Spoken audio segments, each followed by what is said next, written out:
안녕하세요. 긍정의 힘을 믿으며 매일매일 다짐하는 긍정아 채널입니다. 요즘 주변에 보면 마음이 아픈 분들이 많이 있어요. 그래서 정신의학과 진료를 보거나 상담을 받거나 하는 분들도 많은데요. 이 정신가족 질환에 대해서는 아직까지도 우리나라는 많이 터부시하는 문화가 남아있는 것 같아요. 그래도 다행히 좀 시대가 변하면서 이 공황장애라는 워딩 자체가 많이 쓰이고 또 주변에 그런 사람들이 많아지면서 전보다는 조금 더 개방적인 관점으로 변한 것 같습니다. 흔히 우울증이라고 할 때 마음에 감기가 들었어요 이렇게 표현하면 이해하기 쉬울 거다라고 말씀하시는 분들이 꽤 많거든요. 우리가 만약에 심한 감기가 들면 어떻게 해야 돼요? 일단 그 증상을 완화하기 위해서 주사를 맞기도 하고 약을 쓰기도 하고 충분한 휴식을 취해줘야 되잖아요. 그런 것처럼 마음이 아플 때도 마찬가지로 거기에 필요한 조치들이 이루어져야 되는데 이 터부시하는 문화가 제때 치료를 받지 못하게 한다라든지 본인이 치료에 적극적으로 나서지 못하게 한다라든지 이렇게 만드는 것 같아요. 근데 잘 생각해보면 우울증, 공황장애 등 정신과적인 질환은 내 마음대로 되는 게 아니잖아요. 내 마음대로 되면 병이 아니죠. 그렇기 때문에 누군가에게 언제라도 일어날 수 있는 일이라고 생각하고 생길 수 있는 병이라고 생각하거든요. 그래서 나도 그렇고 주변에 혹시 이런 걸로 어려움을 겪는 분들이 있다면 좀 더 따뜻하고 지지의 눈빛과 태도로 그분들이 더 힘들지 않게끔 도와주는 일, 그게 필요하다고 생각합니다. 저도 우울증이나 공황장애로 오랜 시간 동안 힘들어했던 가족이 있습니다.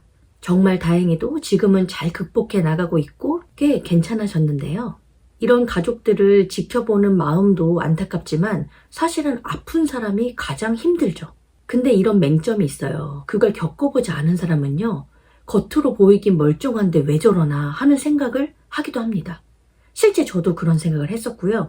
이해하기가 어려웠어요. 그리고 이것은 혹시 의지의 문제가 아닐까? 라는 생각도 했던 것 같아요. 근데 여러분 잘 들으세요. 마음이 아픈 사람들, 정신질환으로 힘들어하시는 분들에게 절대 하지 말아야 할 말. 그게 바로 너가 의지가 부족해서 그래 라고 하는 말입니다. 또한 노력을 해봐 라고 하는 말. 이런 말들은 절대로 하지 않았으면 좋겠어요. 왜냐하면 의지로 해결할 수 있는 일이었다면, 노력해서 극복할 수 있는 일이었다면 병이 아니잖아요. 근데 내가 직접 경험해보지 못하면 절대 알 수 없는 거라고 생각하거든요. 그 힘듦의 정도와 고통에 대해서요. 제가 이렇게 단언할 수 있는 이유는요, 저도 겪어봤기 때문입니다. 저도 저희 가족이 힘들어할 때 좀 의지를 가지고 노력하면 극복할 수 있지 않은가 이런 생각을 사실 했었어요. 근데 저도 스트레스 엄청 많이 받았을 때 어느 날 갑자기 막 숨 쉬기가 힘든 거예요. 이게 숨 쉬지 못하는 게 아니라요, 숨 쉬지 못할 것 같은 거거든요. 근데 주변에 아픈 사람도 있고 저도 나름대로 공부를 했었기 때문에 머릿속으로 너무 잘 알아요. 문제가 없을 거라는 거. 그리고 괜찮아질 거라는 걸 너무 아는데 당장 내 신체 증상으로 나타나는 게 저도 믿지 못할 만큼 당황스럽더라는 거죠. 숨을 쉬는데 숨을 쉬지 못할 것 같은 그런 기분 아세요? 그때 제가 깨달았습니다. 매 순간을, 아니면 가끔이라도 이런 증상을 겪는 사람이 살기가 얼마나 고통스러울까, 힘들까.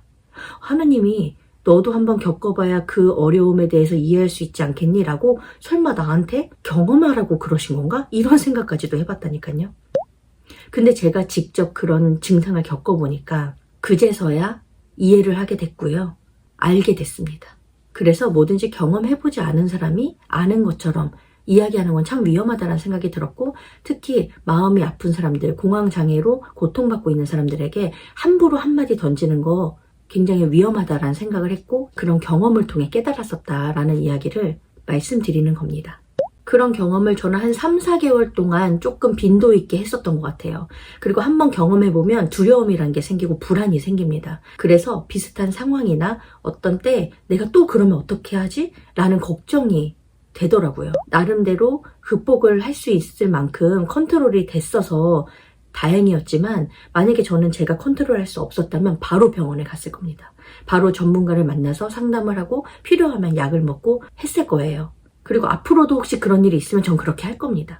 그래서 이런 정신과적 질환, 특히 요즘은 공황장애를 많이 겪고 계신 분들이 있는데, 이게 남의 일이 아니라 어느 날 갑자기 나에게도 찾아올 수 있는 병이다 이렇게 생각하면요, 현재 그런 걸로 고통받고 있는 분들에 대한 조금 더 따뜻한 눈빛, 관점 이런 것들을 가지실 수 있을 것 같고요.